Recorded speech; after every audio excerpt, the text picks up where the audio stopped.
Marami nga ang nagtataka at nakapansin sa absence ng ina ni Zainab Harake sa wedding nito. Ang tanong, bakit wala ang ina ni Zainab? Hindi nga ba ito imbitado? Yan din ang katanungan ng marami.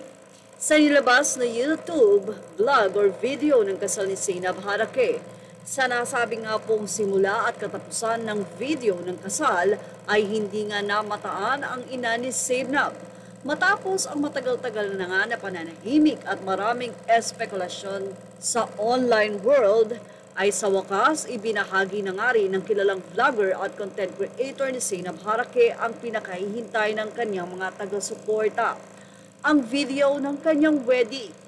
Matatandaan na naging usap-usapan sa social media ang nasabing desisyon na huwag nang payagan ang sino man sa mga bisita na mag-post ng mga larawan at tanging eksklusibo lamang ang nasabi nga pong wedding na iyon sa video coordinator na kanilang kinausap.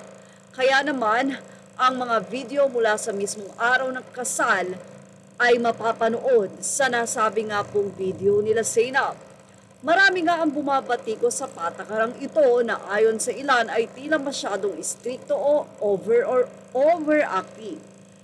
Lalo pat isang public figure at kilala sa pagbabahagi ng kanyang mga personal na buhay sa online world itong si Zainab. Gayunpaman, pinanindigan ni Zainab ang kanyang desisyon at ipinaliwanag noon na nais lamang niyang maging pribado ang espesyal na araw na iyon para sa kanya at sa kanyang kaarawan at sa asawa nito. Sa kabila ng mga puna, marami din naman ang mga umunawa sa kanyang mga nais at hangarin na magkaroon ng isang intimate wedding sa kanilang personal na kasal, malayo sa mata ng publiko kahit sa isang araw man lamang. Well, gabi ng June 9, nang tuluyan na ngang i-post ni Zainab ang edited video ng kanilang kasal sa kanyang social media accounts. Kaagad naman itong umani ng atensyon at positibong reaksyon mula sa kanyang mga taga-suporta. Makikita rin sa nasabing video ang mga emosyonal na mga mensahe at syempre ang mga ganap.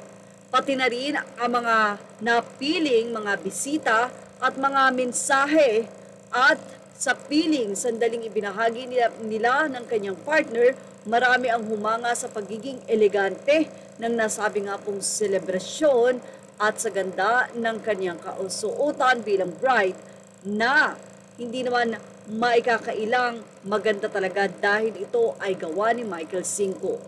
Subalit, sa nasabi nga pong paglabas ng bidyong ito ay marami na nga ang nakapansin sa netizen ang pagkawala ng kanyang ina sa kasal at hindi nga ito nakalampas sa mga mata ng netizen. Lalo na't siyempre kilala si Zainab sa pagiging malapit sa kanyang ina. At sa mga naunang vlog at social media post niya, makikita kung gaano nga ka-close itong si Zainab sa nanay niya. Madalas ay kasama niya ito sa mga importanteng okasyon at milestone ng kanyang buhay. Pero tanging ang ama lamang ni Zainab ang naghatid dito sa altar. Kaya naman marami ngayon ang nagtatanong kung bakit nga ba wala ang ina ni Zainab sa nasabing video. Baka naman talagang hindi lang ito nagpakita. Pero ano ang masasabi nila na tanging ang ama ni Zainab ang naghatid sa kanya. Agad na umugong ang mga espekulasyon. May mga ilang netizen na nagsasabing baka may hindi nga daw pagkakaunawaan ang mag-ina na siyang naging dahilan kung bakit hindi ito dumalo sa kasal.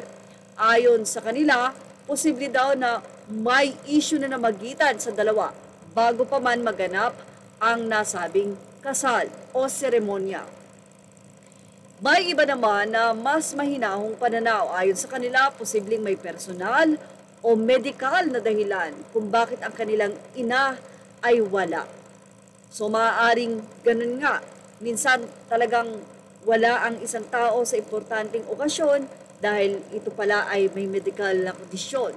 May ilan din namang nagkomento na marahil daw ay masama ang pakiramdam ng ina ni Zainab o kaya naman ay may hindi maiiwasang kadahilanan kaya ito ay hindi nakapunta. May mga tagahanga din Nananawagan na huwag na nga daw basta-basta manghusga, lalo na nga't hindi pa naman opisyal na po nagpapahayag si Zainab Harake hinggil dito. Well, sa kabila ng mga rumor na ito o opinyon ng mga tao, nananatili naman na positibo ang pananaw ng karamihan, especially ang masasayang mga tagahanga ni Zainab at ng kanyang ngayon ay asawang si Ray Parks. Well, yan ang ating showbiz snap update. Images are all credit to the rightful owners. Thank you for watching.